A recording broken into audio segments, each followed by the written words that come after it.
Oi, boa noite, pessoal. Boa noite, boa noite. Vamos se aproximando.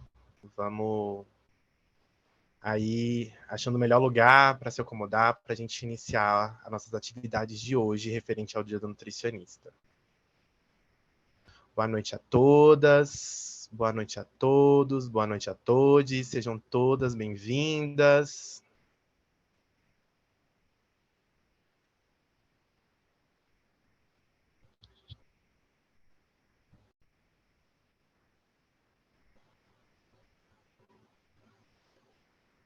Boa noite. Espera mais um minuto para a gente dar início.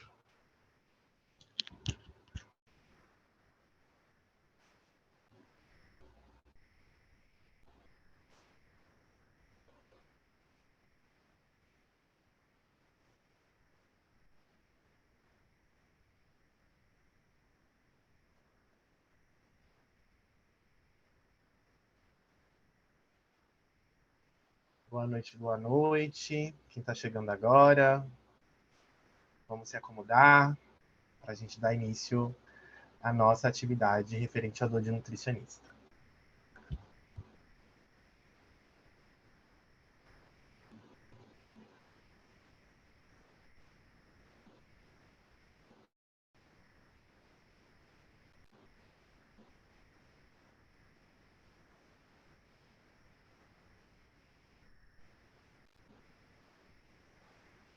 Então, boa noite novamente a todas, a todos e a todes aqui presente. É um prazer estar com vocês hoje aqui em mais um encontro aí do Conselho Regional de Nutricionistas da Primeira Região, tá bom?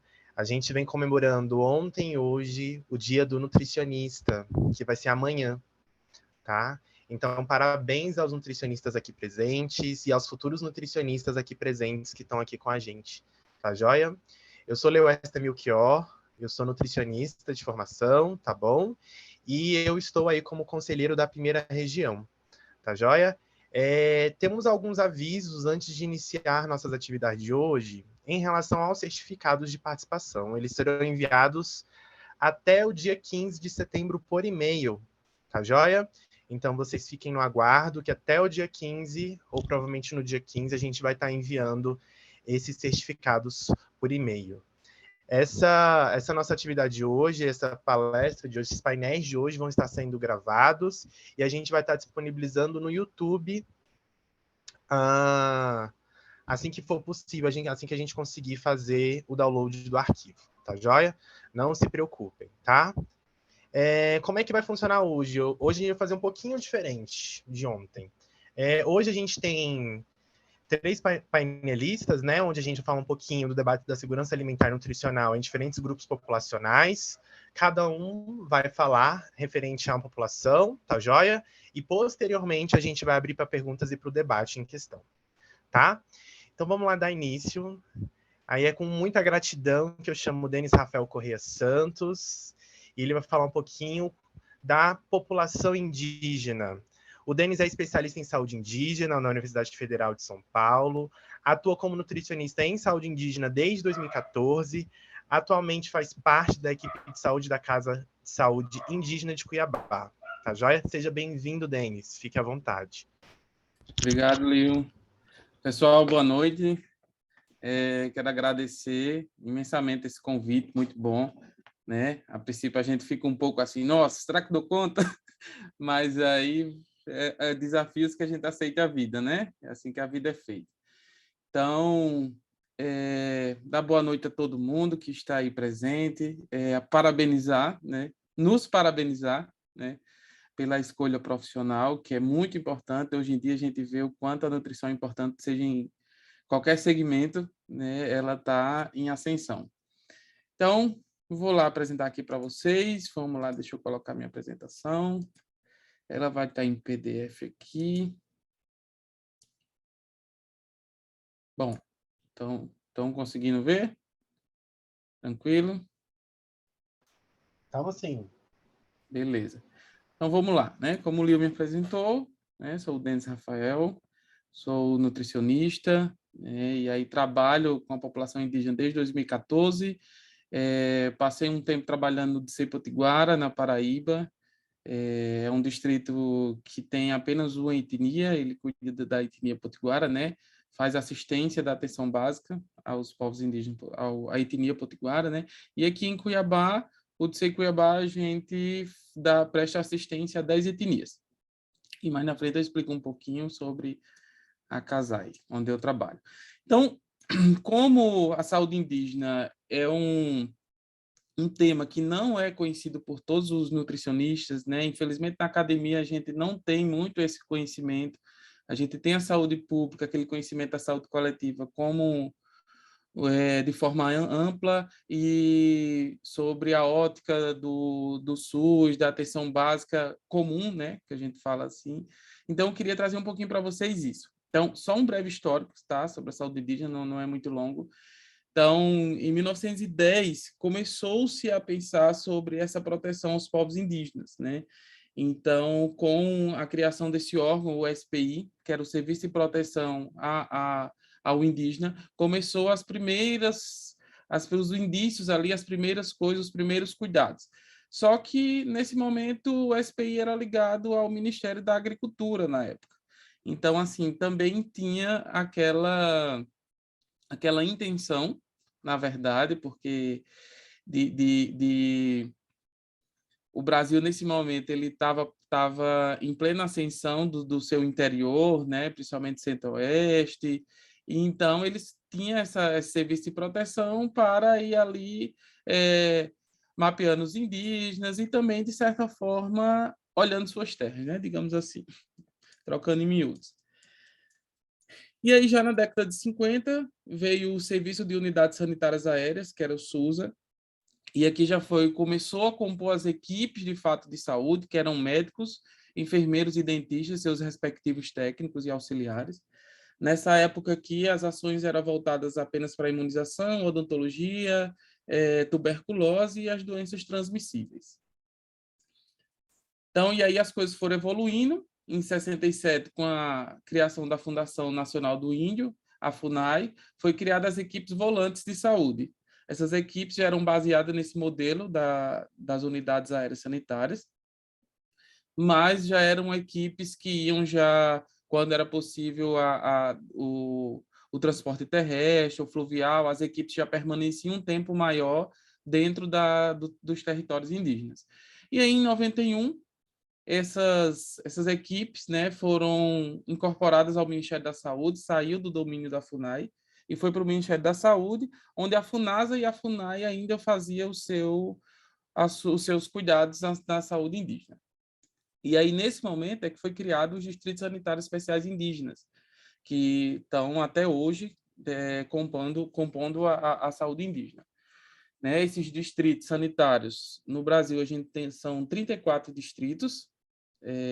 Eles não são pensados de forma estadual ou municipal, eles são pensados, quando eles foram criados de acordo com os territórios indígenas, né? Então, por exemplo, tem distritos de ser litoral sul, por exemplo, que ele pega 3 estados, de ser interior sul também. Então, assim, eles não são pensados através da geografia de estados e municípios, mas sim dos territórios indígenas e dos povos indígenas, né? Também porque muitas etnias saíram se espalhando, né? Adentrando em outros estados, e aí eles foram pensados dessa forma. E aí, em 99, teve a criação do subsistema de atenção à saúde indígena, né? Que é o SASE-SUS, conhecido como a Lei Arouca. Foi aí que criou esse subsistema de atenção, ligado diretamente ao SUS, já, né? Depois da criação do SUS, e aí a saúde indígena ficou apenas com a FUNASA. Então, a FUNASA que era responsável por todas as ações relacionadas à saúde indígena. Atenção básica e saneamento, ações de saúde e saneamento. Já em 2010, foi que foi criada a Secretaria Especial de Saúde Indígena, que é o que estamos hoje, até hoje. Então, saiu do domínio da FUNASA e aí veio para essa Secretaria Especial de Saúde Indígena. Então, toda a atenção básica é realizada, todos os recursos financeiros, todas as ações voltadas para a saúde indígena são de autoridade, né, de responsabilidade da Secretaria Especial de Saúde Indígena, da CESAI. Bom, E aí, onde é que o nutricionista está inserido dentro dessa saúde indígena? Né? Eu queria colocar isso aqui um pouquinho para que os nossos colegas que não conhecem, para os estudantes, né, que gostam dessa parte de saúde indígena, desse tipo de conhecimento, se situem um pouquinho. Então, os nutricionistas estão inseridos, né, a nível local. Claro que tem nutricionista na CESAI, na gestão maior, mas aí, mais localmente, os nutricionistas estão inseridos nos distritos, que a gente chama de DSEI, né? Nesses distritos sanitários especiais indígenas, e aí onde tem suas equipes. O nutricionista ele pode estar inserido na equipe multidisciplinar de saúde indígena, que a gente chama de ENSE. Essa equipe multidisciplinar não é toda equipe, não é todo distrito que tem o nutricionista inserido, mas alguns distritos têm. Isso vai muito da gestão do distrito, é a gestão do distrito que escolhe se esse profissional participa ou não, né? Vai depender também da necessidade do distrito. Temos os núcleos ampliados de saúde indígena, que é o NASE. Então, essa INSE e esse NASE, eles funcionam um pouco parecido com a equipe de estratégia de saúde da família e o NASF, né? A antiga equipe NASF. Então, os nutricionistas estão inseridos nesse NAS e aí eles participam das ações de matriciamento das equipes básicas de saúde, né, das ENSE, das equipes multidisciplinares, com matriciamento e também com o atendimento clínico e as ações de prevenção e promoção. E aí temos as casas de saúde indígena, que é o local onde eu trabalho atualmente. Já fui de equipe multidisciplinar, já fui também desse NAS e já trabalhei também na divisão da atenção que fica mais nos distritos. Hoje estou na Casa de Saúde Indígena, e aí o nutricionista fica inserido dentro dessa unidade, é uma casa de saúde. Para que existe essa casa de saúde?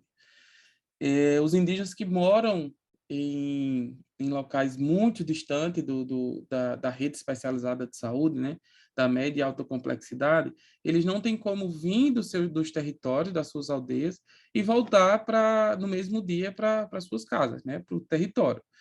Então, muitas vezes são pacientes que estão de alta, são pacientes que vêm realizar exames, que precisam de um preparo um dia anterior, são várias situações. Então, existem essas casas de saúde indígena para essas situações. O indígena vem para a casa de saúde, ou ele sai do hospital, de alta hospitalar, alguma coisa assim, vai para essa casa de saúde, onde essa casa de saúde é uma equipe de enfermagem, psicólogo, nutrição e outros profissionais.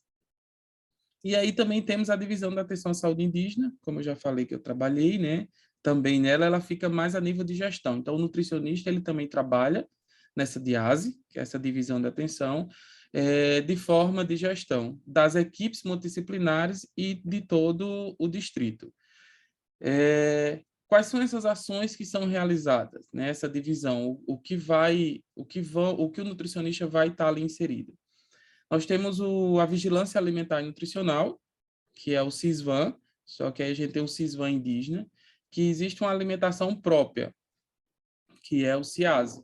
Então, não tem, a gente não insere os dados dos indígenas, que eu acho que é uma grande perda isso, porque poderia ser um sistema que a gente pudesse colocar nacionalmente, como o CISVAN, que é no município, normalmente, que são inseridas as informações, né?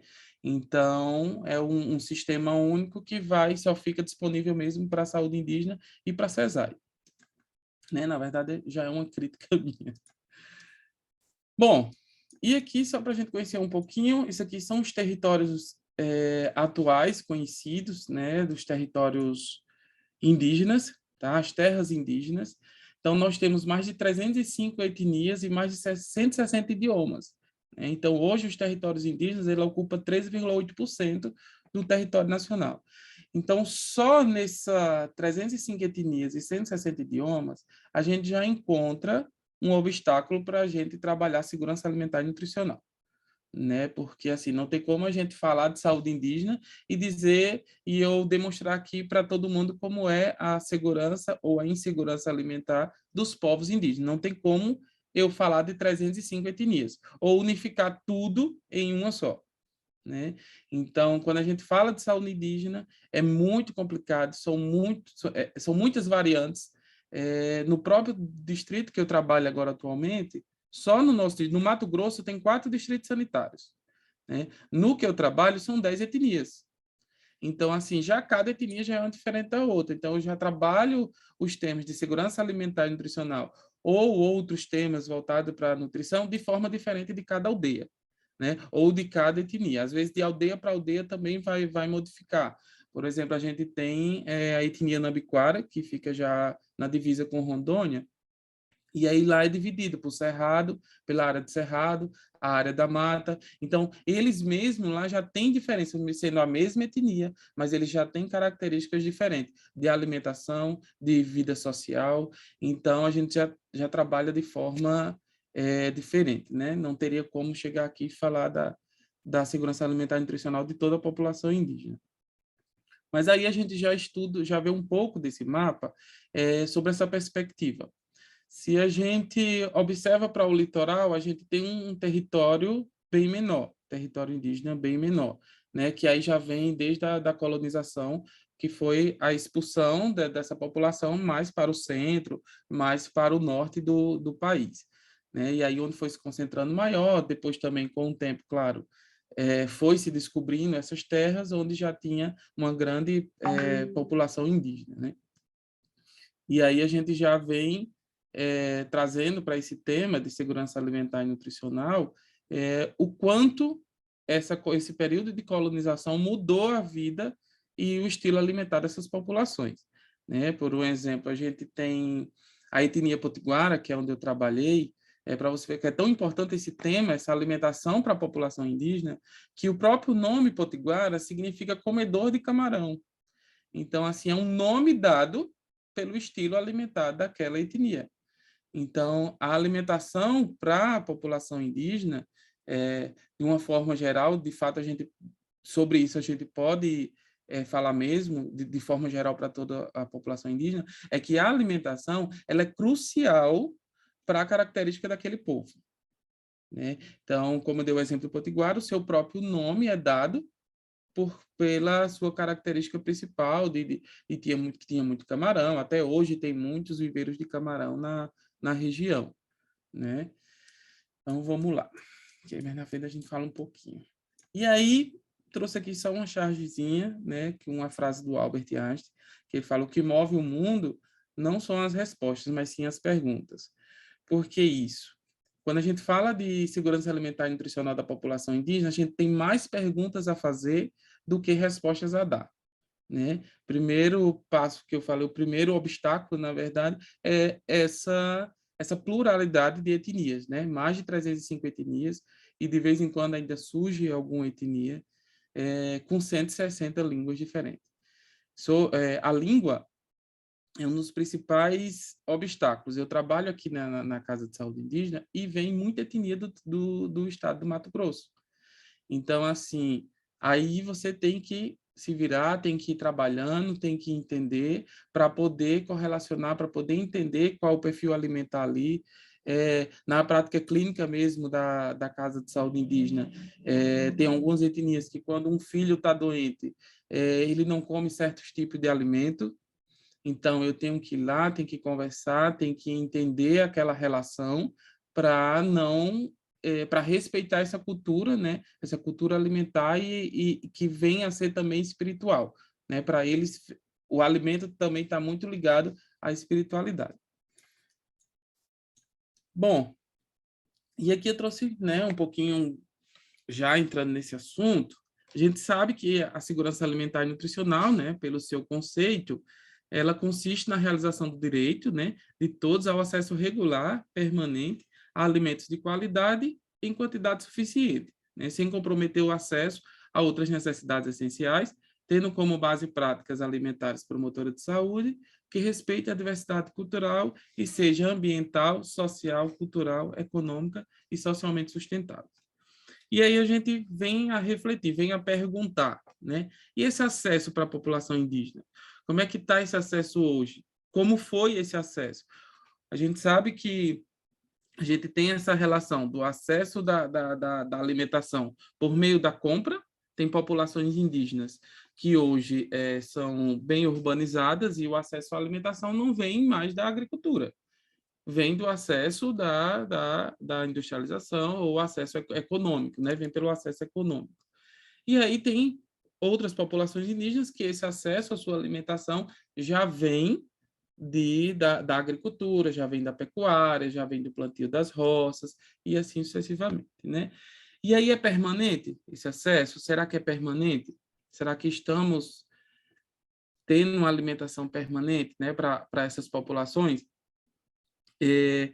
Em termos da qualidade nutricional, a gente observa muito hoje uma população indígena doente, infelizmente, com as doenças crônicas não transmissíveis. Então, assim, uma qualidade alimentar hoje, por causa desse acesso, talvez já pelo problema desse acesso, a gente já observa bem na prática clínica.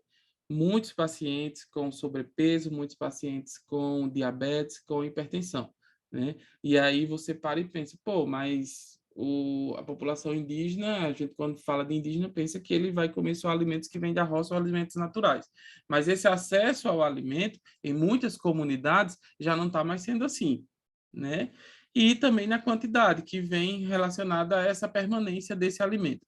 Algumas populações indígenas, por exemplo, aqui que eu trabalho, tem uma chamada Inauí Ninauê, eles são bem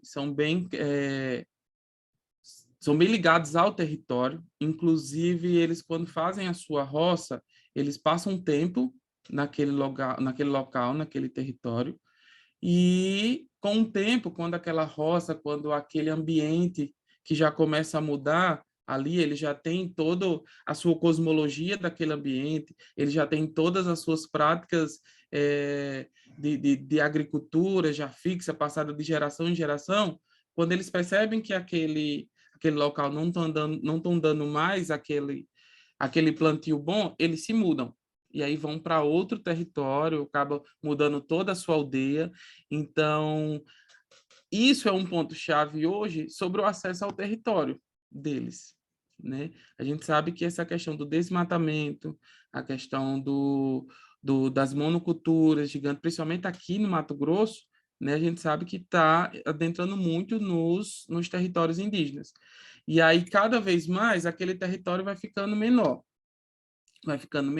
e o acesso a essa alimentação que ele tinha na sua qualidade e quantidade suficiente, passada de geração em geração, já vai estar indo embora, e aí ele vai ter esse acesso à alimentação a partir dos mercados, a partir da forma não indígena, né? Digamos assim, da forma urbanizada. E aí a gente já cai no conceito da insegurança alimentar, né? Bom, deixa eu passar um pouquinho. E aí, para a população indígena, a gente não se restringe só a esse conceito da SAM ali fixo, né? Até porque, como eu falei, são 305 povos falando mais de 160 línguas. Então, as condições ambientais, que é o primeiro ponto, vai ser crucial para que essa população indígena tenha um acesso de qualidade e quantidade suficiente, como eu dei o exemplo do Zenauê Nenauê, né? Então, outro exemplo desse Zenauê Nenauê, essa etnia, é que eles não tomam água pura. Eles não tomam água pura porque isso já é passado de geração em geração, e eles têm que misturar o mel, porque para eles dá dor de barriga, né? Dá dor de barriga, a criança fica doente. Então eles têm essa tradicionalidade sobre a água. Mas e a água hoje já contaminada, né? A água hoje dos rios contaminada por causa das nascentes já contaminadas, já esse rio que passa, por exemplo, nessa aldeia, esse Nauê, já vem de outros locais, já vem de outras fazendas, e aí vem essa contaminação da água.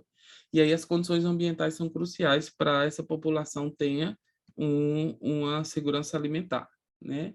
Então, os meios de produção também, os meios de produção para a população indígena são passados de geração em geração.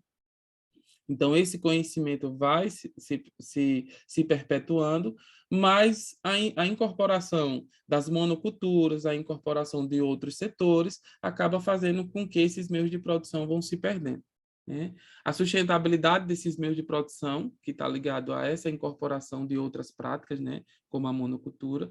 A cultura, que é muito importante, né, o plantio de certas raízes em certos momentos do ano ou em certos momentos da espiritualidade, da cosmologia dessa população, dessa etnia, vai ser muito importante, né? A qualidade de vida e o acesso à saúde, né? A gente sabe que são cruciais para que a população tenha uma segurança alimentar e nutricional. Então, para a população indígena também não vai ser diferente.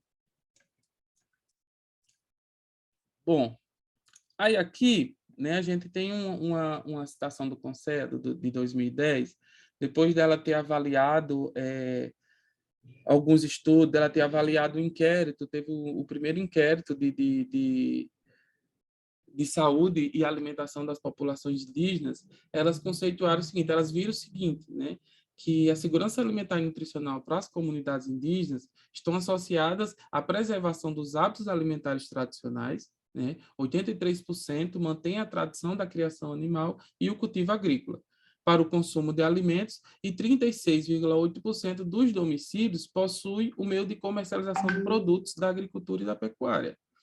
Então, a gente já vê que, nessa época aqui, né, uma boa parte da população indígena, principalmente as populações do centro-oeste e do norte, elas ainda mantêm esses hábitos alimentares tradicionais, né? A gente sabe que, desde a colonização, quando os indígenas começaram a ser expulsos do litoral, essa tradicionalidade alimentar já foi se misturando com as comunidades não indígenas.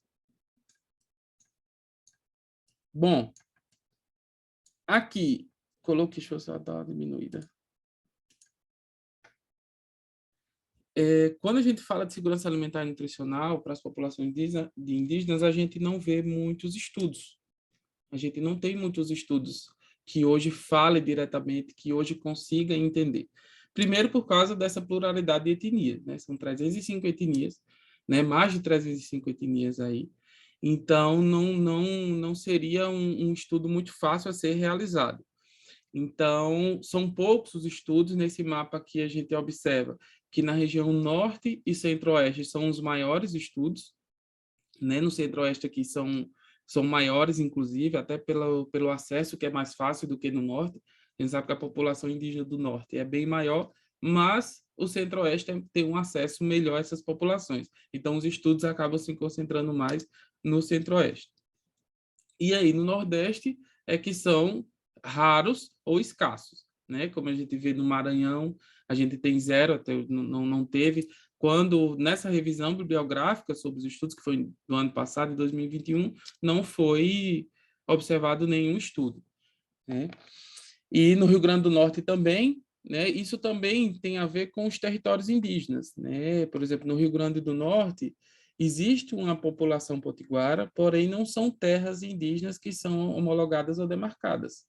Então, não existe equipe de saúde lá que realize isso, não existe posto da FUNAI, por um exemplo. Então, esses estudos também estão relacionados a esse acesso aos territórios indígenas. Bom, aqui alguns eventos, né, que marcaram esse conceito da segurança, esse estudo da segurança alimentar, né, e nutricional. Em 2001, na terceira Conferência Nacional de Saúde, foi que começou-se a partir dali começou não, na verdade, nessa conferência houve algumas demandas sobre a segurança alimentar e nutricional diretamente dos povos indígenas, né, falando diretamente dos povos indígenas, solicitando que houvesse um apoio maior, mais políticas públicas para a segurança alimentar e nutricional dessa população. Em 2002, teve o primeiro Seminário Nacional para a articulação de uma política pública de segurança alimentar e desenvolvimento sustentável para os povos indígenas. Em 2003, teve o primeiro Fórum Nacional para essa elaboração, né, da Política Nacional de Segurança Alimentar e Desenvolvimento Sustentável dos Povos Indígenas no Brasil. Em 2004, tivemos a segunda Conferência Nacional de Segurança Alimentar e Nutricional, porém, embora não tenha sido específica para a população indígena, mas houve momentos dessa conferência que foram debatidos temas de segurança alimentar e nutricional para essa população. E em 2009, é o último marco temporal assim de um grande estudo sobre a alimentação da população indígena, foi esse primeiro inquérito nacional de segurança esse primeiro inquérito nacional de saúde e nutrição dos povos indígenas, né, que foi um estudo bem grande, né, com várias aldeias do país, né, na verdade, várias regiões do país, não foram tantas aldeias assim, mas foram de várias regiões, e aí dá para dar um recorte bom. Porém, assim, quando a gente lê esses estudos do Inquérito Nacional, por exemplo, ou alguns estudos que falam sobre a segurança alimentar e nutricional da população indígena, a gente vê que tem muito uma ótica da segurança alimentar e nutricional da população não indígena. E aí não cai muito sobre a tradicionalidade da etnia, não cai muito sobre a cosmologia das etnias. Então, assim, é muito uma ótica sobre essa perspectiva não indígena. E aí talvez os estudos eles precisam ser mais específicos, precisam adentrar mais nessa tradicionalidade para conseguir compreender a segurança alimentar e nutricional dessa população. Porque um exemplo simples é quando a gente leva para o lado social. Quando você chega numa aldeia, por um exemplo, você observa assim, casas feitas de palha, né? Pessoas descalças, não tem ali a oca, né? Digamos assim, de uma forma maior, porque cada etnia vai falar de uma forma diferente as suas residências. Então, você, a um primeiro momento, você olha e você vê pobreza, digamos assim. Mas é o modo tradicional que aquelas populações vivem. Para ela, não é pobreza. Ela pode ter acesso à alimentação, ela pode ter um acesso a outros bens, a outras coisas que para ela não é pobreza aquela situação. Então, a mesma ótica a gente tem que ter quando vai ver essa segurança alimentar e nutricional das populações. Né? Tem etnias que eles têm um consumo muito grande de mandioca, tem etnias que vão ter um consumo muito grande do inhame. Né? E aí, que é já esse conhecimento passado de geração em geração, já é um plantio, já tem uma relação com a espiritualidade e assim sucessivamente, né? Então os estudos eles vêm muito sobre essa ótica não indígena. Bom, e aí nesse primeiro fórum, eu fiz um recortezinho aqui desse fórum, né? Nesse primeiro fórum, ele foi muito importante para discutir os problemas da autossustentação das terras indígenas e os problemas de fome, miséria, desnutrição e mortalidade infantil. E essas questões foram vistas principalmente nas terras invadidas e impactadas pelos grandes projetos e intrusão de fazendeiros, né? Garimpeiros, madeireiros e poceiros, sendo agravada pela seca que assola principalmente os povos indígenas do Nordeste. Então, a gente está vendo muito na mídia a incorporação, né, a invasão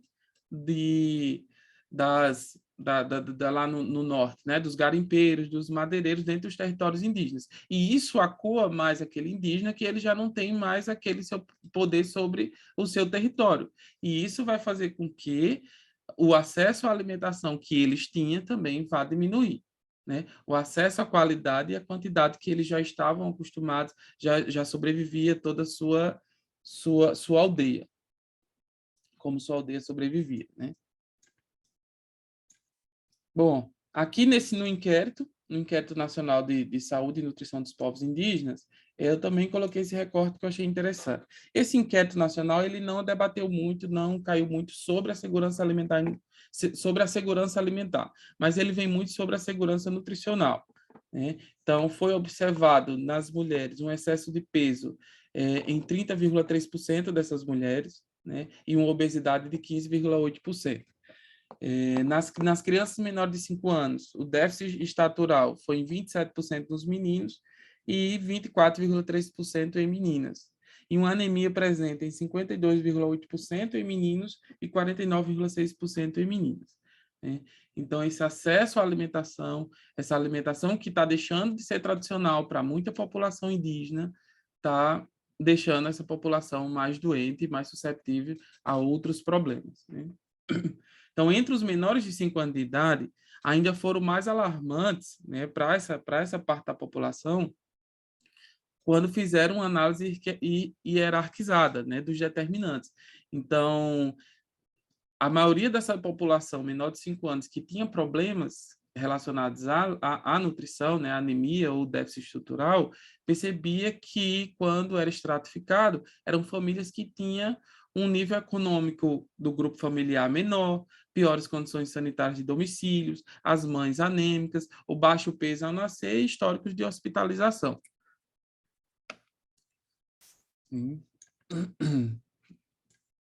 Então, para finalizar aqui, né, essa discussão, eu coloquei uma matéria que saiu esses dias, né, já que é dia do nutricionista, né, temos muito estudante aí. Deixa eu aumentar um pouquinho. Ficou melhor? Ficou maior, né? Assim? Bom, então a matéria dizia: nutrição contra a fome. Profissionais trocam dicas de dietas por política na rede. Esse era o tema da matéria. Agora eu vou diminuir. Nas redes sociais, acostumadas com nutricionistas que falam apenas em dietas e dicas de refeições, alguns profissionais passaram a adotar um tom mais político e colocar sua profissão na trincheira do combate à fome. Elas criam postagens se utilizando do seu conhecimento para debater os caminhos para a superação da crise. E aqui tem um post que foi feito por um nutricionista.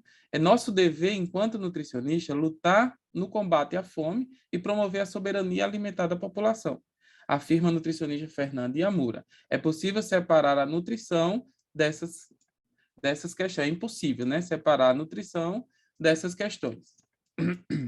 E aí, outro post dela: 33 milhões de brasileiros passando fome no Brasil. E tem nutricionista ainda achando que nutrição não tem nada a ver com política. Então, a gente sabe que comer, o direito humano à alimentação adequada, segurança alimentar e nutricional, a soberania alimentar de todas as populações são questões totalmente políticas. E nós, enquanto nutricionistas, temos o direito e o dever, né, de estar dentro desses assuntos e estar ajudando essa política, né, para as populações. E é isso, pessoal. Obrigado. Né? Espero que tenha sido compreendido. Acho que eu fiquei um pouquinho apressado, mas espero que tenha sido bom. E aí a gente vai discutindo, como eu falei. São perguntas, né? Quando a gente trata de segurança alimentar e nutricional para as populações indígenas, a gente tem mais perguntas do que respostas. E aí vamos discutir sobre isso, né? Cada um com seus conhecimentos, vamos debater, vamos conversar, vamos trocar ideias. Muito obrigado, Denis. Nossa, que palestra. Foi ótimo, ótimo sua fala. Tá joia? Então vamos dar continuidade à nossa atividade de hoje. Hoje a gente está aqui com o Sávio Gomes. Ele vai falar um pouquinho da população LGBTQIAP+, tá joia? Sávio é nutricionista e doutor em saúde coletiva, é professor do Departamento de Nutrição da Universidade Federal da Paraíba, UFPB, e pesquisador do Laboratório Horta Comunitária Lab Nutrir. Seja bem-vindo, Sávio. Bom recebê-lo novamente aqui com a gente no CRN1. Obrigado, Lio. Sempre um prazer imenso estar aqui com vocês. Sempre muito bom poder, né, participar dos convites do CRN1. Né? Sempre temas muito interessantes. Estou muito feliz de estar comemorando o Dia do Nutricionista com esses temas aqui, com essas pessoas aqui compartilhando esses saberes. Adorei a fala do Denis. Estou muito ansioso para ver a fala do Zé Ale. Eu vou compartilhar a minha tela, para a gente não me prolongar muito nessa introdução. Falar de um tema que eu gosto um pouco, que é basicamente responder a uma pergunta de como minorias de gênero são expostas à fome. Esse é o propósito principal desse momento aqui hoje, né, que eu estou propondo. Então, eu queria começar, né, falando para quem não sabe que o CRN1, no ano passado, promoveu, né, uma publicação de um guia de cuidado e atenção nutricional à população LGBT. Né? Essa publicação ela é pioneira no Brasil, na América Latina e também no mundo, porque a gente tem muito poucos dados, né, sobre cuidado nutricional à população LGBT e LGBT+, e esse trabalho de reunir essas evidências, né, é muito valioso para que a gente saiba, inclusive, que caminhos percorrer na busca por mais informações e evidências científicas nesse tema. Então, o primeiro convite que eu faço, né, para todo mundo que está aqui, é quem ainda não conhece, acesse esse material. Né? Ele é um guia de bolso para nutricionistas que trabalhem em qualquer área do conhecimento da nutrição. Eu queria começar também, né, falando de uma passagem que me trouxe a esse tema, né, ainda na minha graduação em nutrição, quando eu não tinha uma referência, uma pessoa da nutrição que eu visse que falava sobre esse tema, né, que relacionava alimentação, nutrição, né, e diversidade de gênero e orientação sexual. E até que no terceiro período, né, numa aula de nutrição e saúde coletiva, falando sobre política de equidade, eu tive acesso, né, e me deparei com o seguinte trecho da Carta Política da 5ª Conferência Nacional de Segurança Alimentar e Nutricional. E ela dizia: a insegurança alimentar ainda persiste entre povos indígenas, povos e comunidades tradicionais, populações urbanas em situação de rua e miséria, comunidade LGBT, pessoas com deficiência, segmentos de população negra e, notadamente, entre mulheres a rima de família. E aí, como bom estudante de terceiro período, né, debruçado naquelas disciplinas de bioquímica, né, nas disciplinas básicas dos cursos de área de saúde, eu me deparei com essa afirmação e me perguntei: e o que é que tem a ver ser LGBT e estar em vulnerabilidade para insegurança alimentar e nutricional? E essa pergunta ela vem me movendo já aí há alguns anos, né? Então, eu desde o TCC, dissertação, tese, venho tentando responder essa pergunta que eu me fiz lá no terceiro período, né? Muito inquieto com esse trecho dessa carta política, e que quando eu fui procurar eu não achei muita informação, né, que pudesse me responder naquele momento, né? E aí um pouco das respostas, né, um pouco das informações que eu venho juntando para tentar responder essa minha pergunta, né, eu trouxe para aqui hoje para a gente debater. Tá? E eu resumo essa minha busca por essa resposta, né, pela resposta dessa pergunta, em 3 principais pontos, né? O primeiro, né, e mais alarmante, é que nós precisamos de evidências e evidências científicas, né, sobre essa relação. Mas o que a gente sabe, né, já é muito importante para a gente ter algumas hipóteses, né, e ter algumas respostas preliminares. Porque, e é o meu segundo ponto, né, nós não comemos do mesmo prato, né, ou no mesmo prato, né? Nós, população, né, temos muitas diferenças e essas diferenças que nos atravessam, elas também afastam os nossos pratos de comida, né? Ou, né, que é o meu terceiro ponto, nem todos comem, né? Muitas dessas pessoas que são atravessadas por essas experiências, né, não, né, acessam o alimento, né, estão em situação de insegurança alimentar, estão em situação de fome, né? E hoje no país, que temos mais de 60% da população em algum grau de insegurança alimentar, não podemos comemorar o Dia Nutricionista sem falar no tema da insegurança alimentar, né? Hoje eu estava dando uma aula à tarde para o pessoal do quinto período e a aula era sobre gestação na adolescência. E a gente estava falando sobre insegurança alimentar, né? Da gestante adolescente, de gestantes adolescentes.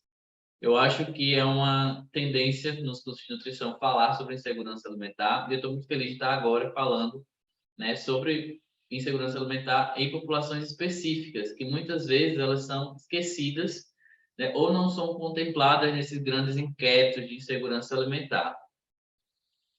Eu trago uma parte dos dados que eu trago, né, estão publicadas nessa revista, que é aliás, nesse artigo, que é um artigo de revisão sistemática, que em tradução livre se chama Expandindo os Limites do Sexo, uma revisão sistemática sobre alimentação e nutrição na população transgênero. Esse é um esforço inicial de tentar reunir tudo o que temos publicado na literatura científica sobre a relação entre alimentação e nutrição, especificamente população trans, tá? Um dos primeiros achados que a gente tem mais alarmante é que a maior parte das pesquisas, né, que estão publicadas nas principais bases de dados em que a gente faz pesquisa, né, a gente faz busca de artigos, elas estão né, são produzidas pelo Norte Global sobre o Norte Global, né? Então é o primeiro ponto que eu tenho a dizer aqui. O que temos de resultado, enfim, na sua maioria, não é sobre nós aqui na América Latina, não é sobre nós, sul global, né? Principalmente América do Norte e Europa, né? Por que que isso é uma questão? porque apesar de ser muito legal ter esses estudos, né, que mostram aí algumas relações entre alimentação e nutrição na população trans, é importante pensar que é no Brasil que a gente tem o maior índice de violência na população trans de todo o mundo. Então, essa violência, né, ela não nasceu espontaneamente aqui. Então, a gente tem um histórico aí de colonização, né, um histórico de ditaduras, que nos coloca, né, nos aloca numa posição diferente desses outros países do norte global e que tem que nos fazer refletir sobre isso para a gente entender que aqui a gente, a população LGBT, né, e né, especificamente a população trans, pode sim ter outras prioridades. Né? Mas vamos seguindo. Se a gente for parar para perceber, quando eu fui agrupar todos esses resultados, esses artigos, eu consegui categorizar esses resultados em 5 temas principais. Né? Então, a primeira questão era segurança alimentar e nutricional. Então, em muitos países do mundo, essa insegurança alimentar e nutricional da população trans, ela é registrada em até 70% da população estudada. Né? Estado nutricional, né, principalmente em relação às questões de uso de hormônios, né, visões sobre alimentação saudável, a gente que aí se relaciona também com imagem corporal e controle de peso, que é uma outra categoria desses estudos, né, é a categoria que mais tem estudos, que se relaciona muitas vezes com os padrões corporais, né, com as imagens que a gente tem sobre corpo e identidade, né? E como a gente usa a alimentação como uma forma de caracterizar um corpo, caracterizar uma identidade, né? Muitas vezes pressionado por uma sociedade e que isso, né, pode estar aí, né, gerando um adoecimento. Né? E de forma mais ampla também sobre assistência à saúde ou a falta de assistência à saúde, né, que as populações trans enfrentam, né, em todo o mundo.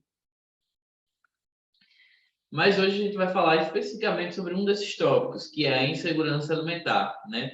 A Fome Zero é um dos objetivos do desenvolvimento sustentável, né, da Agenda 2030, e o Brasil está conseguindo se superar, né, na posição oposta ao cumprimento desse objetivo. Né? Nós voltamos aí mais de 20 anos no tempo quando a gente fala de insegurança alimentar.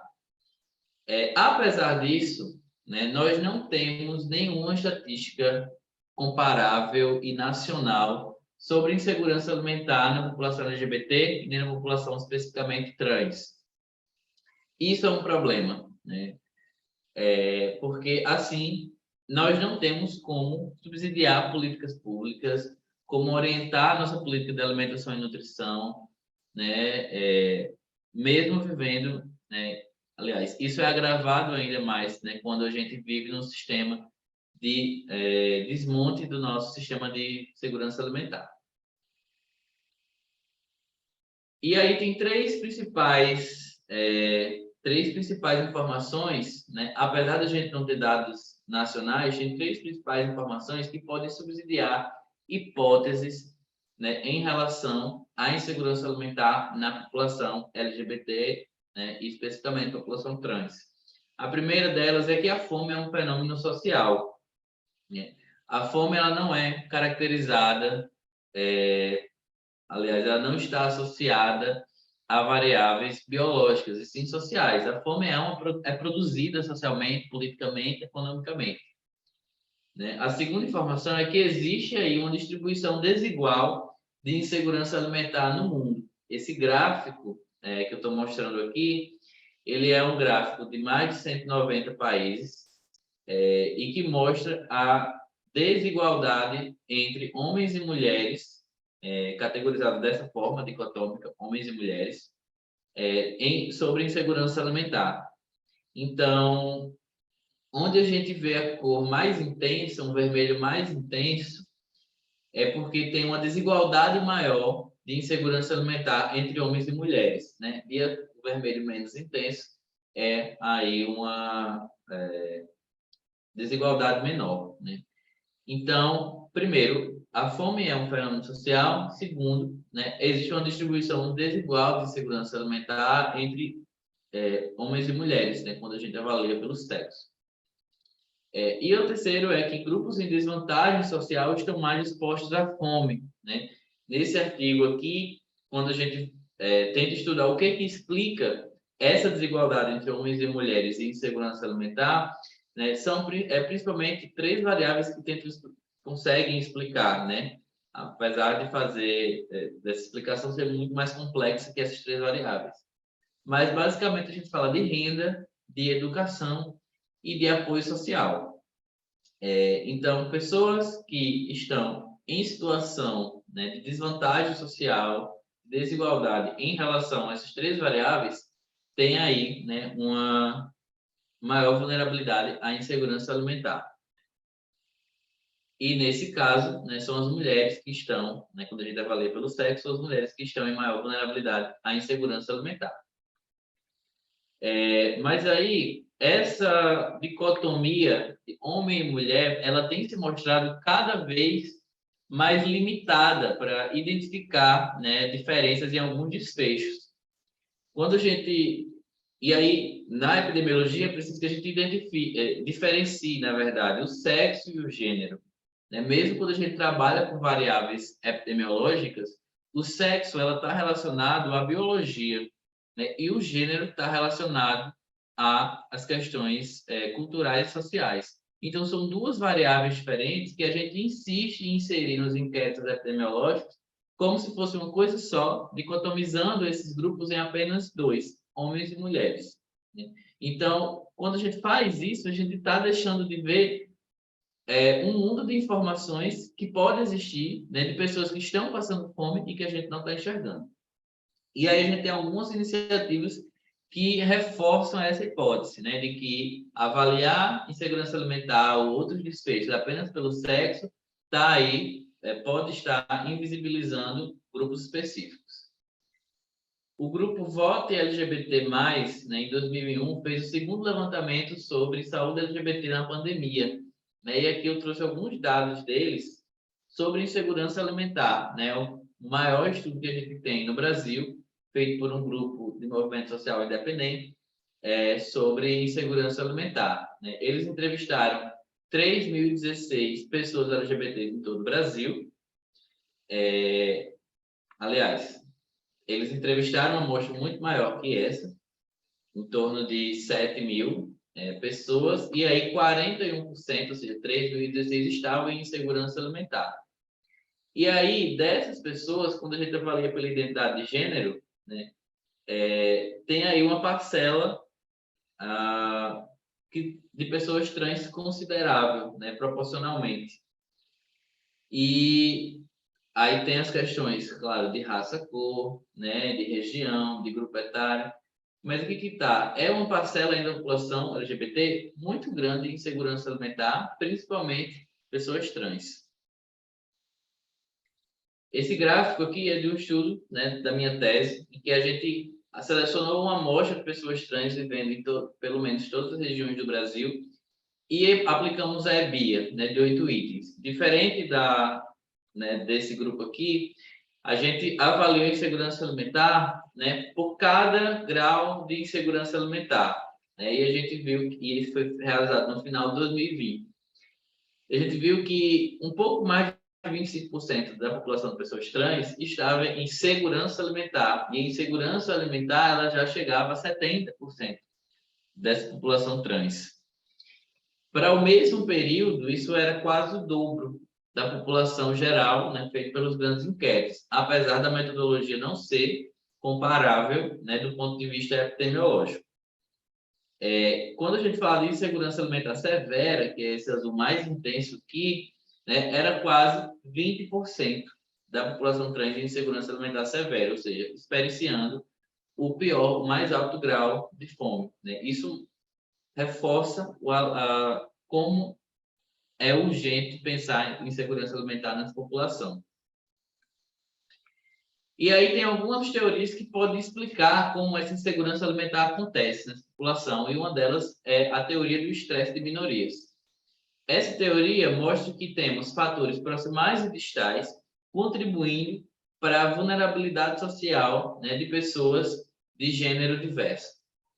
Então, os fatores distais, né, estão a discriminação, a rejeição, seja de instituições ou do seu familiar, a vitimização no sentido de que essas pessoas, né, elas se tornam vítimas de crimes realizados, né, perpetrados tanto por pessoas como por instituições, né, e muitas vezes elas tendem a não se afirmar, né, ou não podem se afirmar, né, de acordo com a sua identidade, né, por não ter essa liberdade. Os fatores proximais, eles estão relacionados a como o indivíduo lida com esses fatores mais amplos, né, como a discriminação. Então, muitas vezes, essas pessoas, elas não voltam a procurar um serviço de saúde ou uma assistência, né, alimentar, principalmente por terem sido discriminadas nesse primeiro contato. Então, elas podem não querer retornar a esse serviço. Outras vezes, elas podem ocultar a sua condição, né, enquanto pessoa LGBT, por não se sentir confortável e tentar evitar, né, um caso de violência, né?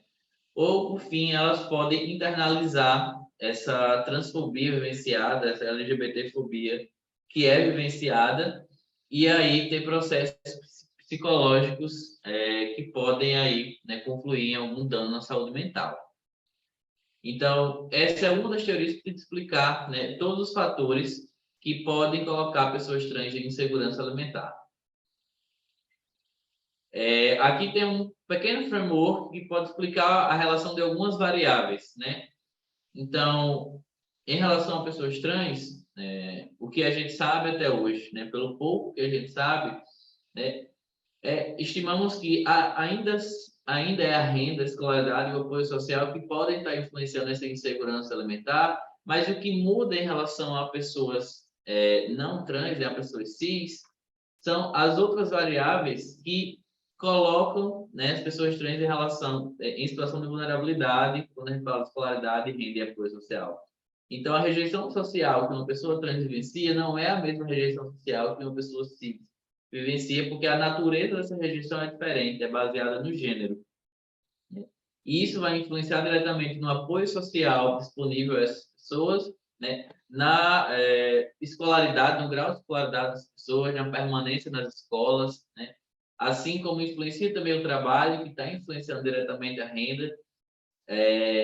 Em questões mais de assistência à saúde, o estágio da hormonização, né, vai também confluir aí com a não, né, hormonização, quando ela é requerida, pode, né, influenciar na questão da incidência de transtornos alimentares, que leva também à insegurança alimentar. Então, o grande problema não está nas causas primárias, mas sim na causa das causas, né? E talvez esse seja um caminho para a gente perseguir nos próximos estudos. Convido todo mundo a ler também um artigo de opinião que escrevi com alguns desses dados e outros também, né, que se chama Vulnerabilidade de Travestis e Transsexuais à Insegurança Alimentar, está disponível lá no Nexo Políticas Públicas. E também, né, muitas dessas informações que estão aqui estão na minha tese de doutorado, publicada esse ano, que se chama Vulnerabilidade de Pessoas Transgênero à Insegurança Alimentar. Esses são meus contatos, né, e novamente queria agradecer a oportunidade de estar novamente aqui falando sobre esse tema. Muito obrigado, Sávio. Muito obrigado mesmo. Foi ótimo. Pessoal, se vocês tiverem alguma pergunta, pode deixar no chat, tá joia? Que a gente vai estar repassando ao final para os nossos aí palestrantes, tá joia? Agradeço mais uma vez, Sávio. Sou muito grato de você estar sempre aceitando aqui nossos convites do CRN1, tá? Obrigado mesmo. Então vamos para a nossa próxima palestra, que é com o Cialê Akane Silva Rodrigues, e ele vai falar um pouquinho, né, da população negra, tá bom? O Cialê é nutricionista pelo UFB, mestrando do Instituto de Saúde Coletiva pelo PPGSC, na área de epidemiologia, atua epidemiologia, tuberculose, doenças infecciosas, nutrição, segurança alimentar e análise de dados em saúde. Seja bem-vindo, Cialê. É um prazer ter você aqui com a gente. Tá? Fique à vontade. Olá, pessoal. Boa noite a todos e todas e todos. Gostaria de agradecer aí pelo convite, né? E por estar aqui dividindo esse espaço com vocês. Como o Lio falou, eu faço parte aqui de Salvador, né? Faço mestrado aqui na instituição de coletiva e fico muito honrado, né? De mesmo em outro estado, estar podendo aqui dividir esse espaço com vocês. Então, vou falar um pouco sobre esse desafio, que é falar sobre essa questão da segurança alimentar nutricional na população negra e também um pouco sobre na população em situação de rua.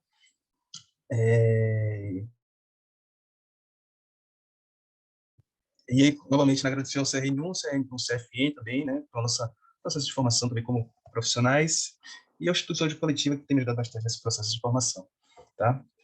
Então, inicialmente, eu quero só apresentar rapidamente um sumário que eu pretendo falar com vocês. Então, o cenário inicial da segurança alimentar e da população negra aqui no Brasil e também em Salvador. Depois, a gente caracterizar um pouco mais sobre quem é a população em situação de rua. E depois fazer um diálogo, né, mais de questionamentos, na verdade, né, sobre a Lei de Segurança Alimentar Nutricional, o que é que tem escrito no papel e o que é que de fato a gente tem visto, né, na realidade.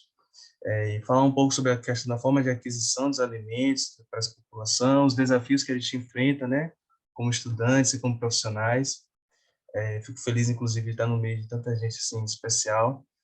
E os agradecimentos. Algumas fotos, né, que a gente vai ter, vocês vão estar vendo, foram tiradas de projetos que eu fiz parte. Projetos que eu fiz parte aqui com grupos aqui do ISC. E ao longo também da discussão, do debate, eu posso falar um pouco mais sobre os trabalhos que foram feitos. Então, assim, pensando inicialmente da segurança alimentar e nutricional, a gente tem que lembrar que o Brasil, né, como a gente viu, inclusive, com o Denis e o Sábio, é um país diverso, né? Não dá para a gente encaixar todo mundo na mesma situação. A gente tem diferentes situações vistas pelo Brasil, diferentes cenários, diferentes grupos, e a gente tem que tratar o assunto, né, de diferentes formas. Opa, não sei por que está passando assim tão rápido. E aí, falando sobre isso, acho que falar sobre o Brasil, depois pensar um pouco mais no cenário aqui em Salvador e na população em situação de rua. Então, pensando mais no cenário brasileiro, eu trouxe alguns dados rapidamente, né, falando sobre o Inquérito Nacional sobre Segurança Alimentar no contexto da pandemia aqui no Brasil, que foi desenvolvido pela Rede Brasileira de Pesquisa, né, em Soberania e Segurança Alimentar, que recentemente, né, foi bem divulgado em alguns veículos de comunicação, algumas reportagens, né, que falam sobre o cenário de segurança alimentar no Brasil, especialmente diante da Covid-19, né, um momento em que a gente teve, se escancarou, pelo menos para quem não queria ver, né, se escancarou a questão da desigualdade social que existia aqui no Brasil. E alguns dos dados, né, como, por exemplo, a questão da insegurança alimentar, nesse primeiro momento, pela questão do sexo biológico. Então, o próprio inquérito, né, eles trazem de que a gente consegue ver inicialmente que há uma maior, entre a questão de sexo, homens, né, estão em maior situação de segurança alimentar e nutricional, como a gente pode ver ali em azul. Mas quando a gente vê para alguns níveis de segurança alimentar, especialmente a insegurança alimentar moderada e também grave, a gente vê que existe uma diferença, né? Então, há uma maior concentração, em termos percentuais, da insegurança alimentar moderada e grave entre mulheres aqui no Brasil. Quando eles fazem, né, a análise mais estratificada por grupo de raça, a gente percebe que em azul, né, há uma maior concentração de segurança alimentar entre pessoas brancas. Então, vocês veem que tem 53, né, mais da metade das pessoas brancas estão em segurança alimentar. enquanto que para a população negra, né, que seria formada por pessoas pretas e pardas, a gente vê que a quantidade é muito menos da metade das pessoas desse grupo que está em situação de insegurança alimentar, somando aí em torno de 35%, né, dessas pessoas domiciliadas. Enquanto que, quando a gente vê a questão da insegurança alimentar moderada e grave, há uma quantidade grande assim, de pessoas negras, um pouco, quase que o dobro, né, que fazem parte desse grupo que estão com questões de problemas com relação a acesso ao alimento em quantidade suficiente, que tem que se preocupar um pouco mais com a distribuição dos alimentos dentro de casa, e também se preocupa com a questão da renda, por exemplo, né, que são aspectos que levam a algum nível de segurança alimentar e também a questão da fome. E aí um trecho, né, que está presente dentro do inquérito que diz o seguinte, de que de 6, né, 6 de cada 10 domicílios cujos responsáveis se identificam como pretos ou pardos viviam em algum grau de insegurança alimentar, enquanto nos domicílios cujos responsáveis eram de raça, cor, pele branca, autorreferida, mais de 50% tinham segurança alimentar garantida. Então, a gente vê que no cenário brasileiro, de fato, há uma diferença, né, pelo menos para essa apresentação, pensando na questão da segurança ou da insegurança alimentar quanto a grupo étnico-racial e também em questão de sexo. E aí, a gente é importante também pensar, já que falamos sobre a questão de sexo, de raça, e também há uma questão, uma discussão sobre a questão regional, né? Então, o mesmo inquérito mostra de que há uma maior concentração de pessoas em situação de insegurança alimentar ou moderada ou grave nas regiões norte e nordeste. Então, por exemplo, a região norte, né, lidera o número de casos de insegurança alimentar moderada, com 19,5%, e insegurança alimentar grave também, de 25,7%, enquanto o nordeste está ali na segunda posição, né, dessa situação de insegurança alimentar. E aí, pensando nisso, né, quando a gente vê que o Nordeste está ali entre as regiões com maior nível de segurança alimentar, eu resolvi também trazer um pouco da situação de investigar, né, de como é que seria essa situação em uma capital brasileira. Então, tive que falar também de Salvador, já que eu falo daqui, né, é importante a gente estudar um pouco sobre a nossa situação de segurança alimentar. E aí eu trouxe esse estudo aqui, que foi feito por algumas colegas, né, especialmente a nutricionista Silvana Oliveira e Gisele Ramos. Eu fico muito grato de serem pessoas que estiveram comigo na minha formação, professora Sandra Chaves e Cíntia, em que elas discutem sobre a questão do cor e sexo da fome, uma análise de insegurança alimentar sob o olhar da interseccionalidade. E aí, ao longo do artigo, elas comentam sobre como a interseccionalidade é a sobreposição de fatores sociais, né, e como isso pode influenciar na nosso acesso a alimentos ou outros direitos também. Então, a gente tem que pensar na questão do sexismo, do machismo, do patriarcado e também do racismo estrutural, que são fatores que estão relacionados à organização social da nossa sociedade brasileira. E aí elas trouxeram essas perspectivas também para o lado da insegurança alimentar. E aí, entre um dos resultados, né, quer dizer, antes falando um pouco da questão do método, eu quis falar também de Salvador, porque é uma cidade que tem 80% da sua população que se declara negra. Então, ora, vamos ver se, entre a maioria da população negra, como é que está essa questão da segurança alimentar entre essas pessoas, né? Será que mais ou menos? Além disso, né, os dados foram coletados por meio de entrevistas, né, domiciliares, depois por meio de questionários, por conta da questão da Covid-19, e elas investigaram, né, como desfecho, uma variável resposta, a segurança alimentar ou a segurança alimentar leve e juntaram as informações de insegurança alimentar moderada ou grave. E como os grupos, né, de exposição investigaram como é que está esse cenário, né, da insegurança alimentar entre homens brancos, que foi um grupo de referência, né, pensando inclusive sobre essa questão de racismo e também do machismo e patriarcado, entre mulheres brancas homens negros e mulheres negras. E as análises, né, também foram ajustadas por meio de variáveis que também estão relacionadas ao processo de segurança alimentar e nutricional, como a faixa etária, a escolaridade, a renda, número de habitantes por dormitório e o saneamento. Então, aqui em Salvador, a gente vê aqui na segunda coluna, né, de segurança alimentar, de que, muito parecido ao cenário brasileiro, pessoas brancas estão em maior situação de segurança alimentar, sendo que aqui os homens brancos lideram esse grupo, né? Enquanto que a população negra, homens negros ou mulheres negras, estão em menor situação de segurança alimentar. O que o cenário muda completamente quando a gente vê, fica oposto, né? Quando a gente vê os níveis de insegurança alimentar. Então, para insegurança leve, a gente vê de que homens negros, mulheres negras, na verdade, lideram esses números, seguidos dos homens negros.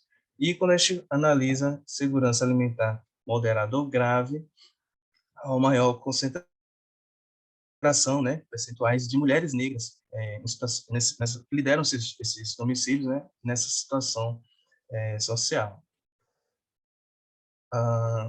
Aí aqui essa outra tabela já traz as análises pensando na interação daquelas covariáveis que eu comentei, como faixa etária, escolaridade, entre outras, né?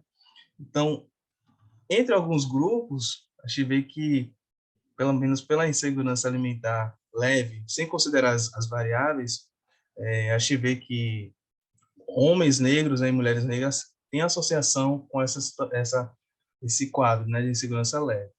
Quando a gente vê a análise considerando todas as outras covariáveis, o quanto que a faixa etária interfere, né, somado a escolaridade e a renda, então a gente vê que a chance, né, de estar em situação de insegurança alimentar leve ou moderada ou grave é significativa para mulheres negras.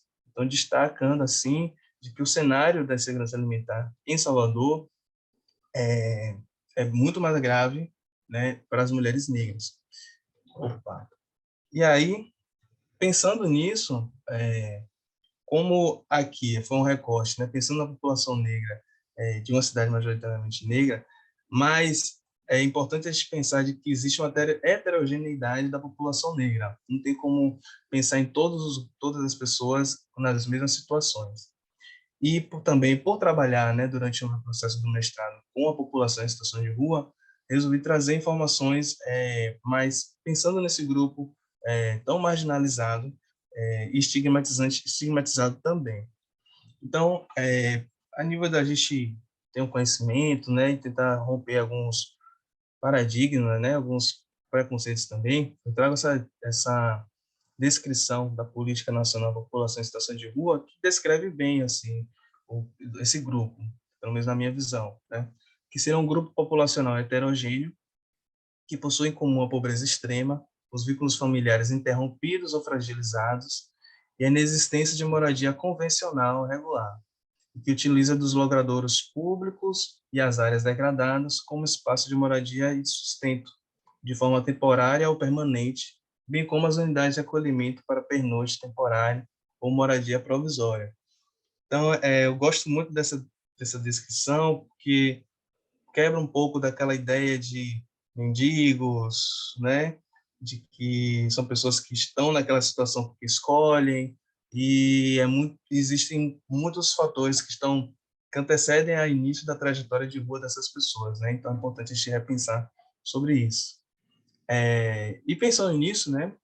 Entre essas pessoas que estão em situação de rua, a maioria inicia sua trajetória de rua por conta de conflitos familiares ou por questões também do desemprego e também de migrações. É um grupo que tem, na sua maioria, pessoas que têm a faixa etária entre 18 e 59 anos, majoritariamente negro, então em torno de 67%, né, das pessoas que foram cadastradas no CadÚnico são de raça cor negra, e é um grupo também que enfrenta uma situação de extrema pobreza. Então, 91 dessas pessoas cadastradas em situação de rua que estão no Cade Único enfrentam uma situação de extrema pobreza. E que a gente tem visto aí ao longo das apresentações, né, de como que a renda é um fator super importante também para descrever a situação de segurança e segurança alimentar. Consequentemente, a gente pode até expandir esse debate, né, pensando de como que, como o Sábio falou, né, como as questões políticas também interferem nessa discussão de quem consegue e quem não consegue ter um acesso ao alimento de forma adequada e de qualidade. E aí, pensando nisso, eu trouxe pontos, né, da lei da lei de segurança alimentar, para a gente pensar se de fato o que está no papel acaba sendo cumprido no dia a dia. Então, o artigo 2, ele comenta aqui, vamos lá. A alimentação adequada é um direito fundamental do ser humano, inerente à dignidade da pessoa humana e indispensável à realização dos direitos consagrados na Constituição Federal, devendo o poder público adotar as políticas e ações que se façam necessárias para promover e garantir segurança alimentar e nutricional. Beleza, até aí, né, tudo dentro dos conformes.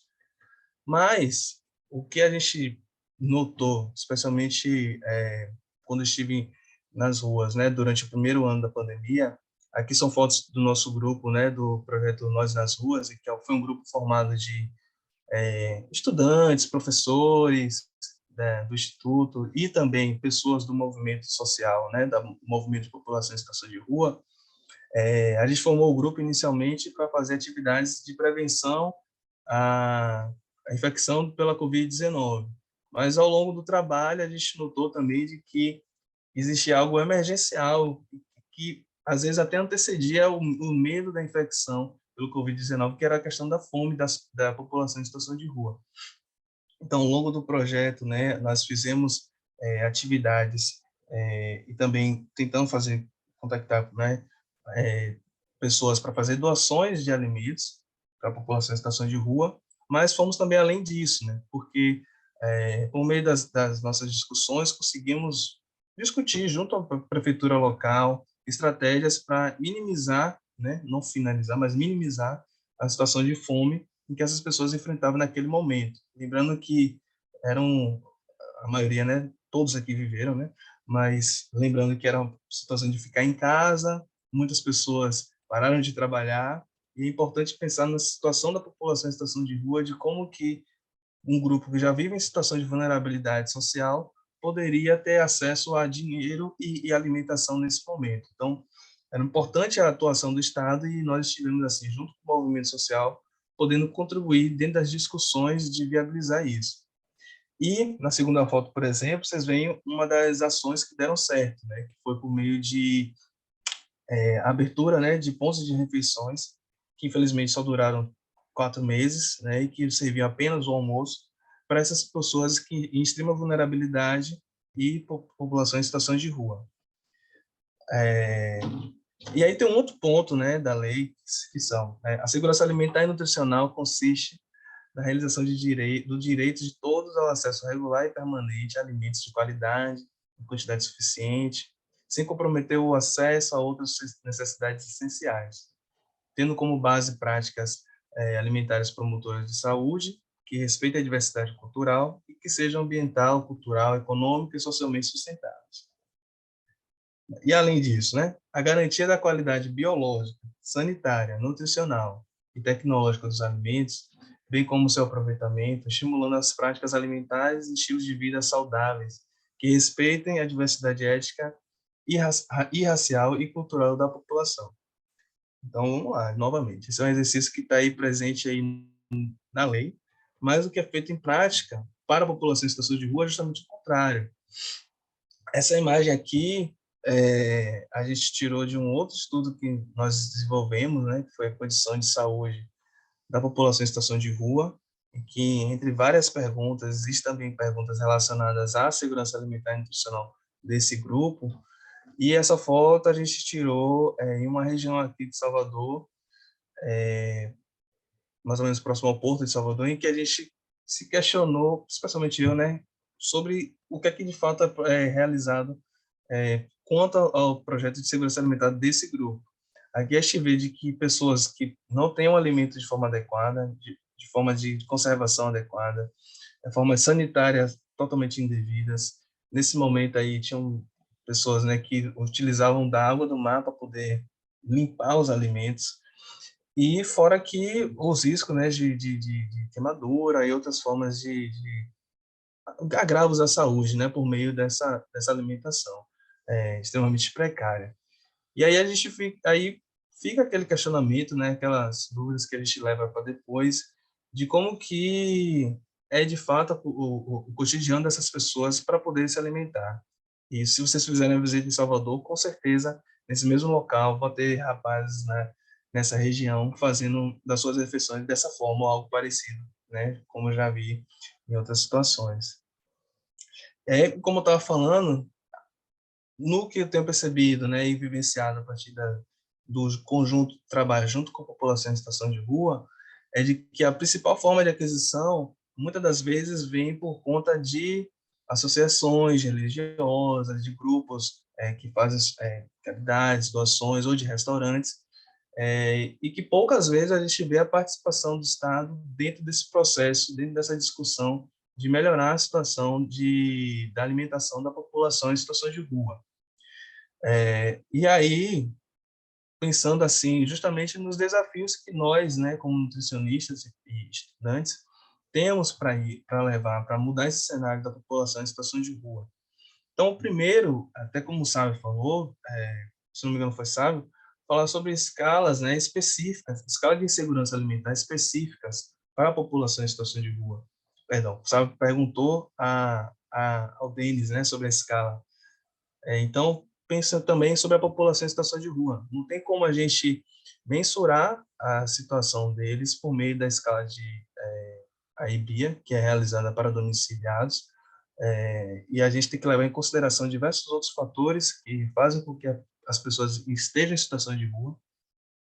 A gente tem que ampliar também as questões das discussões, né, de segurança alimentar e o direito humano à alimentação adequada nessa população nas faculdades, porque é no nosso processo de formação como profissionais que a gente desperta o nosso olhar como profissionais que podem, de fato, contribuir para a mudança da sociedade. Então, especialmente no campo da nutrição social, né, da saúde coletiva, é importante, desde já, a gente começar esse debate. Infelizmente, não tive muito acesso, ou quase nenhum, durante o meu processo de formação. Tudo isso veio depois, durante a pós-graduação, mas que fica como incentivo, inclusive, para que novos momentos, novos alunos, né, possam propor, junto aos seus professores, mudanças. A participação de nutricionistas na atenção primária e também junto com assistentes, com assistência social é super importante.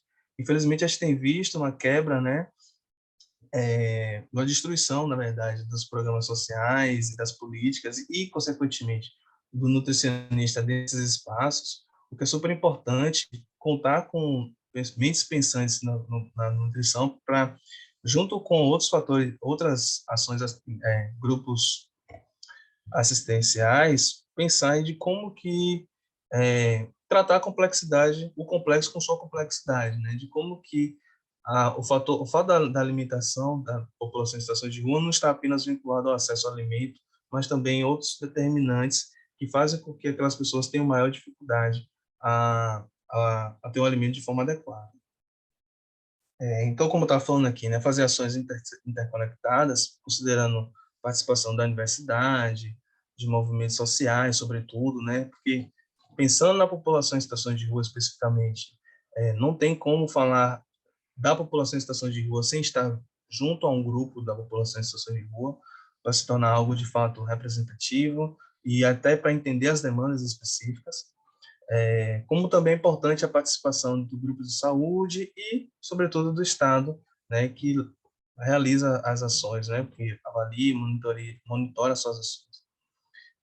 Então, a carência de estudos também sobre a segurança alimentar e nutricional na população em situação de rua é algo que, infelizmente, prejudica, né, com a gente entender esse cenário dessas pessoas, especialmente pelo lado da epidemiologia, que é uma carência desses dados para a gente conseguir ver de como isso se distribui nos locais, quem são os grupos mais afetados.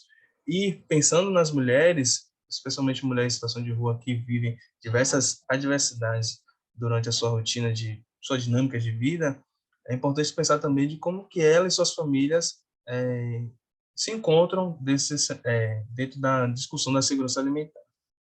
E como nós sabemos quem são os grupos mais afetados pela segurança alimentar e os determinantes que estão relacionados a isso, quais serão as tomadas de decisões, né, que nós vamos tomar como nutricionistas para que futuramente a gente possa, no futuro próximo, a gente possa mudar a situação desse grupo tão marginalizado.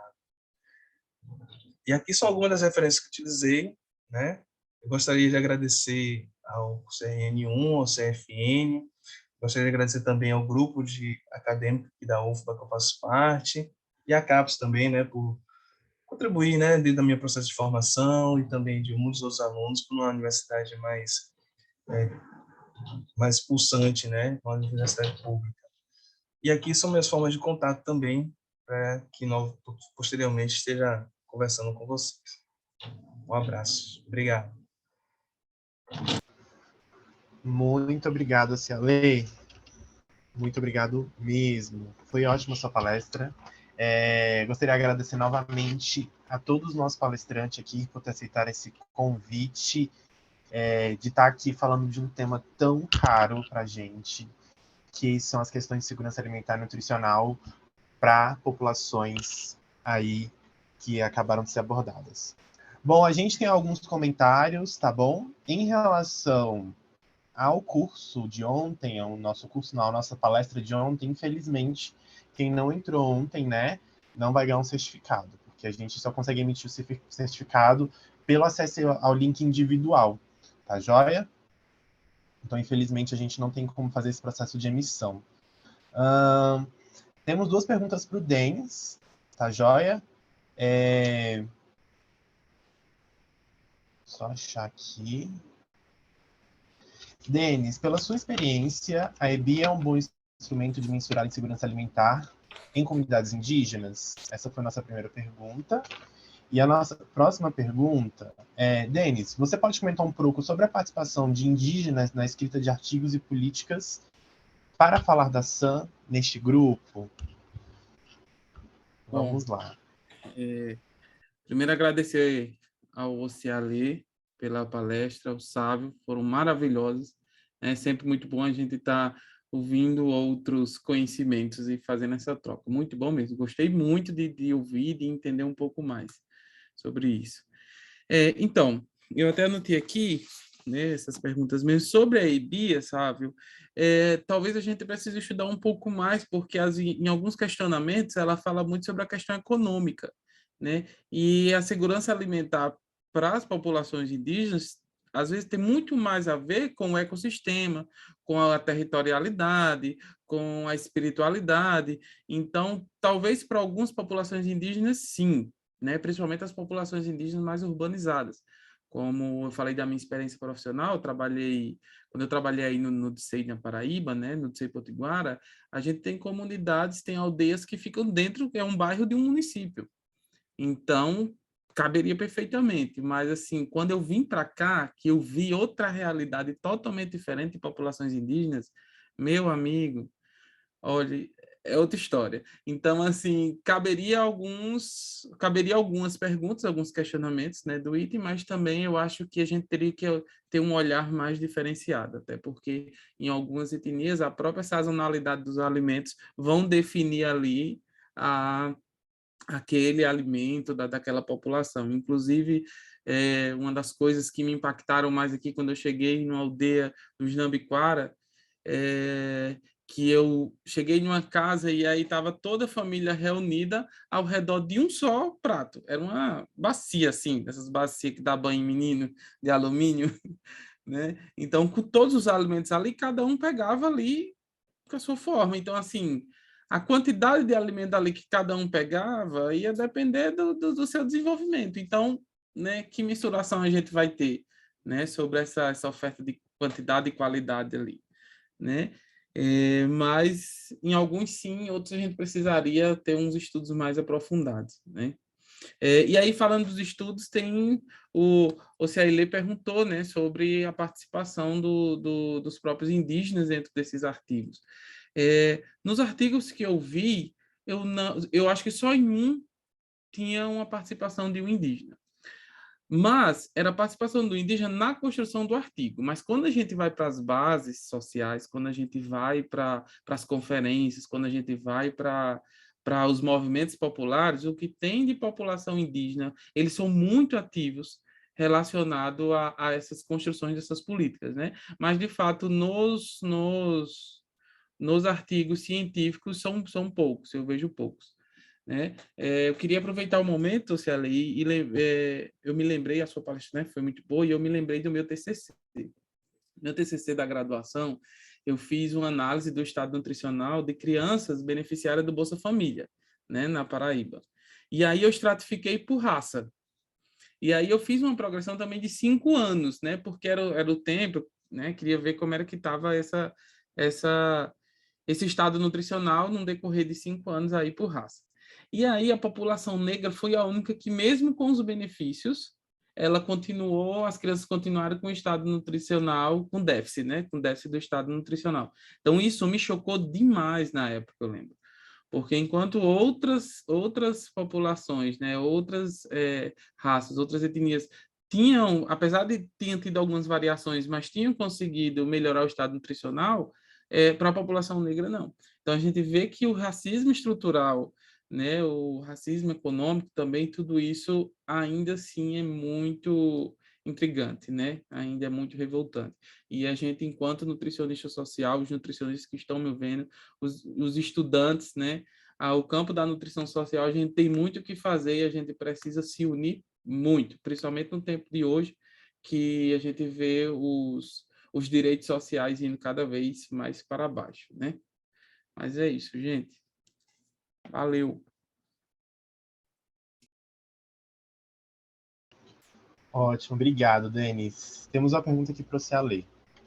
Cialê, você conhece o The Coping Strangers Index? Ele já me respondeu, viu? Ele respondeu? Então tá ótimo. Então tá bom. Alguém tem mais alguma pergunta? Quando será emitido o certificado? Certificados serão enviados até o dia 15 de setembro, tá bom? Você vai receber um e-mail, tá? E aí os certificados serão enviados até o dia 15. E essa nossa atividade de hoje está sendo gravada e vai ser colocada no YouTube. Tudo bem? Mais alguma dúvida, pessoal? Mais alguma contribuição? Então, ótimo. Queria agradecer a vocês, queridos, novamente, por terem aceitado esse convite, tá? Gostaria de agradecer a todas aqui presentes, a todos aqui presentes, a todos aqui presentes, pela participação. Amanhã é dia do nutricionista, né? E eu gostaria de convidar vocês para participar aí da solenidade de amanhã na Câmara dos Deputados, aí em âmbito federal, dessa solenidade que vai ter aqui em Brasília, do referente ao dia do nutricionista. Tá joia? Quem puder ir para a gente poder fazer um movimento legal de valorização da nossa profissão será bem interessante.